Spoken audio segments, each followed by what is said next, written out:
Hey guys, it's LamboRocksStrikesBack once again, and good morning in my country. I need to make this review a bit quickly because I have to go to work, and after work I've got a couple more reviews I'm planning to do after I finish work. So now today I'm going to review on Paw Patrol the movie. Came out in 2021, which is a huge apology to 2020. It came out the same year as Black Widow, Shang-Chi and the Legend of Two Rings, Space Jam: A New Legacy, Raya and the Last Dragon, Encanto, Boring Eternals, etc. And of course, the boring Spirit and Tang, the film that I was nearly done with DreamWorks, but thankfully bad guys saved the studio. And it also came out the Suicide Squad 2021, and it was released in the same year as my favorite film of 2021, Spider-Man: No Way Home, which is a masterpiece. So I'm not going to explain the plot, guys, because like I said, I need to watch for a bit because I got work very soon. So yeah. Now, you guys might be thinking, LamboRocksStrikesBack, did you do a rant on this movie back in 2021? Back in nearly 3 years ago? Yes, this movie's turning 3 years old this year. And I recently watched the Mighty movie. Not the special, the movie that came out last year, with my two great YouTube friends of mine, Jeremy and Dakota, aka and of course Dakota, aka my fanboy, who is a great YouTube friend of mine for 6 years. As for Jeremy, I know him for I think about 3 years now, and we'll be messaging on Google Chat since last year. Now, I'm not a huge fan of Paw Patrol. I don't hate the series. It's a TV show I don't really hardly watch because, like I said, I mean, I do have a soft spot with preschool shows. I mean, I have seen clips. I have seen the first few episodes to see what's it like. I can see why my fanboy love the show so much, but I mean, that's the one I want to summarize it. I know he's got a lot of merchandise and stuff, but I don't really collect the merchandise because, like I said, I don't want to embarrass my family.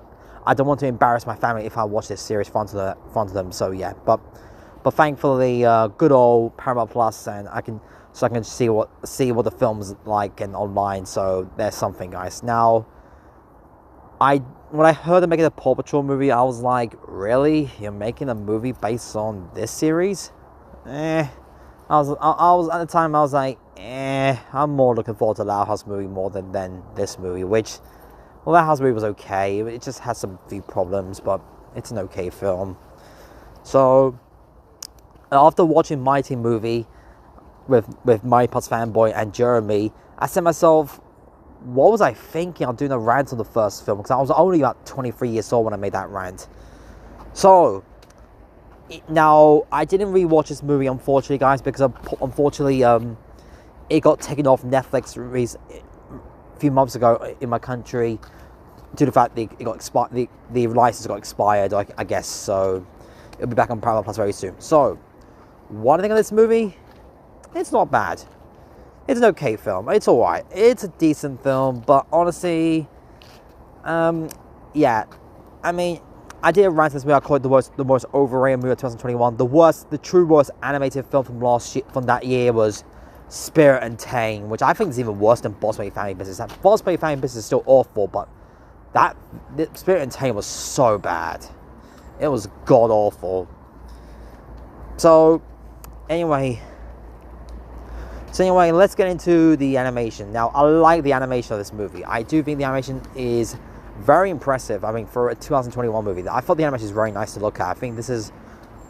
Yeah, so yeah, and the voice acting is actually not bad. Actually, the more thinking, I mean, I didn't watch the UK version.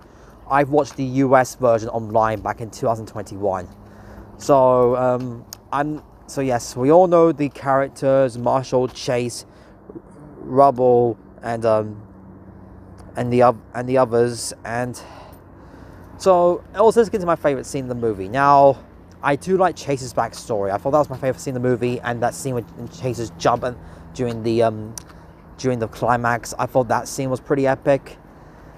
And let's get into my favorite character in the movie, Liberty. Liberty, that's her name over here. Which honestly, I would say it's Liberty's problem is actually my favorite character of the movie. I thought the actress who played her did a really great job voicing her, and I think she was in the TV show after the movie was released. So even though I don't watch the show that often, but my Pots fanboy, can you let me know in the comments below, is Liberty in the TV show after the film was released? So I'm deeply aware that this movie is canon to the TV show, like kind of like other popular other films based on popular TV shows are stay canon to the movie after that.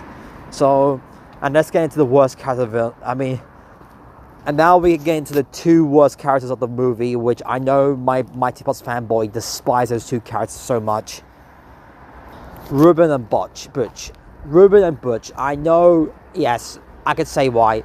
Those characters are idiots.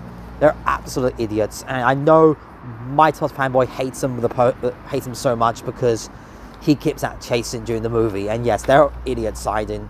Now, I remember messaging Mighty Pots fanboy about those two characters. He told me they're not in the TV show, but only in this movie.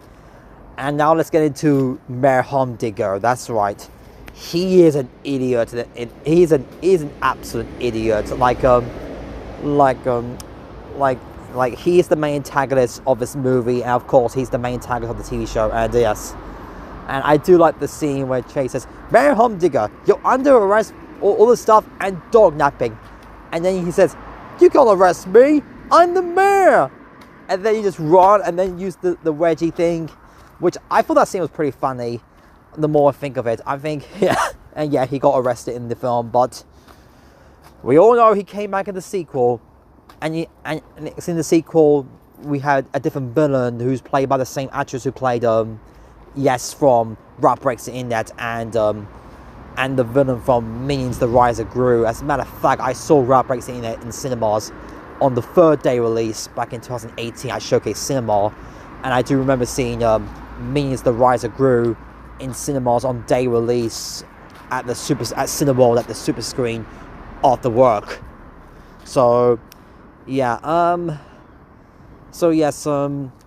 yeah, I'll admit I was kind of harsh on this movie back in 2021 because this is the time I actually want Paramount to release Sonic Hedgehog 2 already, but that's in the past now, guys. So, but overall, I have nothing else to say about this movie. Supposed to be a bit too short. Like I said, I'm going to So yeah, I'm gonna overall, this movie gets a 7 out of 10. It's not an amazing movie, but it's a fun film overall. Now, if you like the TV show, then this is for you. If you like the show, then definitely give it a watch. Now, I even recommend this movie to the ones who don't watch the show. If you haven't never seen it, I actually do recommend this movie as a standalone movie. I actually recommend for people who don't watch the TV show, you can just watch the movies. Yeah, sure, there are some fans out there. There are some people out there who don't watch the show, but they do like the movie. So, but if you hate the series with burning passion, then stay away from this movie. So anyway, that's my review on Paw Patrol the movie. Stay tuned for my review on the sequel, the Mighty movie, which I did watch with Jeremy and Mighty Pots fanboy. So I thought that was actually an improvement over the first movie. So we'll see how that goes. So anyway, guys, I'm going to end it here, guys, because I have to go to work now because, yes, yeah, as you guys know, work's part of life. You have to go to work to earn some money because one day you have to get your own place to live, you have to pay bills, etc. And no, guys, I don't pay bills, by the way, because I live with my family. So yeah, until next time, goodbye!